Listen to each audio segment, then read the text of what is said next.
नमस्कार दोस्तों, आपका स्वागत है द यूनिवर्सल योगी में। दोस्तों, जब भी हम भगवान हनुमान का नाम लेते हैं तो मन में शक्ति, भक्ति और निस्वार्थ सेवा की भावना अपने आप जाग जाती है। और शायद यही वजह है कि द यूनिवर्सल योगी चैनल पर हमने हनुमान जी से जुड़ी हर छोटी बड़ी बात को, हर कथा को, हर रहस्य को एक एक करके आप तक पहुंचाने की कोशिश की है। आज उसी श्रृंखला में हम आपको एक ऐसी जगह की कहानी सुनाने जा रहे हैं जिसे हनुमान जी का जन्म स्थान माना जाता है।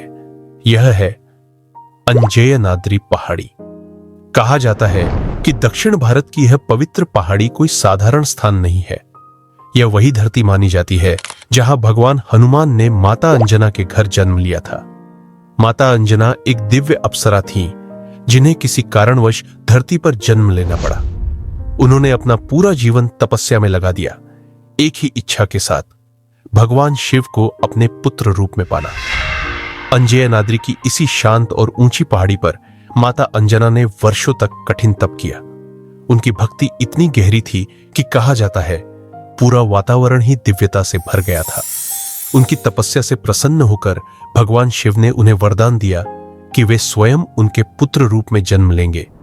इसी कारण हनुमान जी को शिव का अंश यानी रुद्रावतार माना जाता है। लेकिन हनुमान जी के जन्म में केवल शिव ही नहीं, बल्कि वायुदेव की भी महत्वपूर्ण भूमिका थी। वायुदेव ने शिव के तेज को माता अंजना तक पहुंचाया। इसी वजह से हनुमान जी को पवन पुत्र और मारुति कहा गया। यही कारण है कि यह स्थान केवल एक जन्मस्थली नहीं, बल्कि शिव, शक्ति और वायु तीनों शक्तियों का संगम माना जाता है। जिस पहाड़ी पर माता अंजना ने तप किया और जहां यह दिव्य घटना घटी, उसी स्थान को बाद में अंजयनाद्री हिल कहा जाने लगा। अंजना का पुत्र यानी अंजनेय, और इसी नाम से इस पवित्र पहाड़ी की पहचान बनी। आज भी भक्त मानते हैं कि यहां कदम रखते ही एक अलग ही ऊर्जा महसूस होती है, जैसे स्वयं हनुमान जी यहां मौजूद हो। यह जगह केवल जन्म कथा तक सीमित नहीं है। रामायण के अनुसार आज का हम्पी और उसके आसपास का पूरा क्षेत्र किष्किंधा नगरी माना जाता है। वही स्थान जहां सुग्रीव का राज्य था, जहां हनुमान जी, बाली और पूरी वानर सेना रहती थी। यही वह भूमि है जहां भगवान राम और हनुमान जी की पहली मुलाकात हुई थी, और जहां से भक्ति, विश्वास और मित्रता की सबसे महान कहानी शुरू हुई। आज जब कोई भक्त अंजयनाद्री हिल की सैकड़ों सीढ़ियां चढ़कर ऊपर पहुंचता है, तो वह केवल एक मंदिर तक नहीं पहुंचता, बल्कि वह उन सभी कथाओं से जुड़ जाता है जिन पर हम द यूनिवर्सल योगी में बार बार बात करते आए हैं। भक्ति, तपस्या, सेवा और पूर्ण समर्पण की कथाएं। दोस्तों, हनुमान जी के संपूर्ण जीवन को हमने एक ही वीडियो में समाहित करने की एक छोटी सी कोशिश की है, जिससे हनुमान जी के भक्तों को उनके जीवन से जुड़ी हर छोटी बड़ी बात को जानने का मौका मिल सके। चलिए वीडियो में आगे बढ़ते हैं।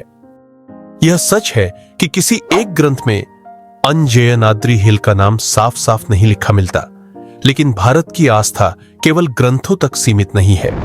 यहां लोक कथाएं, मंदिर परंपराएं और पीढ़ियों से चली श्रद्धा भी उतनी ही सच्ची मानी जाती है। और यही वजह है कि आज भी लाखों भक्त पूरे विश्वास के साथ मानते हैं कि यही वह पवित्र भूमि है जहां भगवान हनुमान ने जन्म लिया था। ऊपर स्थित हनुमान जी का मंदिर, नीचे बहती तुंगभद्रा नदी और चारों ओर फैली चट्टानें सब मिलकर ऐसा अनुभव देती हैं जैसे रामायण का समय आज भी जीवित हो। दोस्तों, अंजयनाद्री हिल सिर्फ एक पहाड़ी नहीं है, यह उस भक्ति की कहानी है जो हर युग में रास्ता दिखाती है। और यही कारण है कि द यूनिवर्सल योगी पर हम हनुमान जी से जुड़ी हर कहानी, हर रहस्य और हर सीख को आपके साथ साझा करते रहेंगे। अगर आपको यह कथा पसंद आई हो तो वीडियो को लाइक करें, शेयर करें और चैनल को सब्सक्राइब करना न भूलें। और कमेंट में जरूर लिखिए, जय हनुमान।